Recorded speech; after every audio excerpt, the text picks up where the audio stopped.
So corporate tax buoyancy in India is not basically adequate. Now why are we saying this? It's on the basis of these different articles. The first one from Times of India, an article basically an editorial in fact, which says taxing question, the corporate tax buoyancy is low. Likewise, this bottom line you can see is from the Tribune newspaper. It says net direct tax collection has actually risen to 13.7 lakh crores, showing a growth of 16.7%. I should tell you this data is till the March 10th of this year.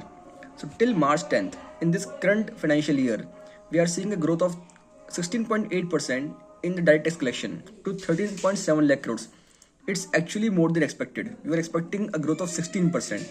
But the corporate income tax portion has grown by just 13.7%.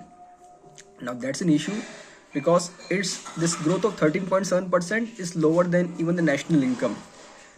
Also, we can see the contribution of corporate income tax (CIT) in the overall gross tax revenue has declined from 34.5% in 2014-15 to just 27.4% now.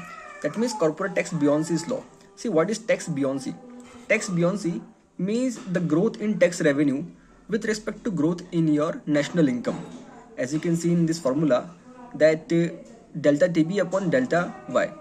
That delta TB here is the change in total tax revenue, and delta Y is change in national income. So national income is increasing, your tax revenue is also increasing, but the increase in tax revenue is not proportional to increase in national income. And in case of India, specifically in corporate tax buoyancy, that is found to be lesser than 1. Especially in this year, it is going to be lower than 1. In fact, this PIB article we can look at. See, in 2019, we basically reduced corporate tax rates from 20 to 22% for domestic companies and for 15% for new domestic manufacturing companies. We wanted to reduce corporate income tax rates to make them on comparative levels compared to rest of the world. We should also talk about the global minimum corporate tax deal adopted by the G7 countries, through which not below 15% corporate tax rates can actually be imposed. But in case of India, we can see in 2019 this had an impact. Even before that, the corporate tax buoyancy was also not adequate, and now the issue is even more.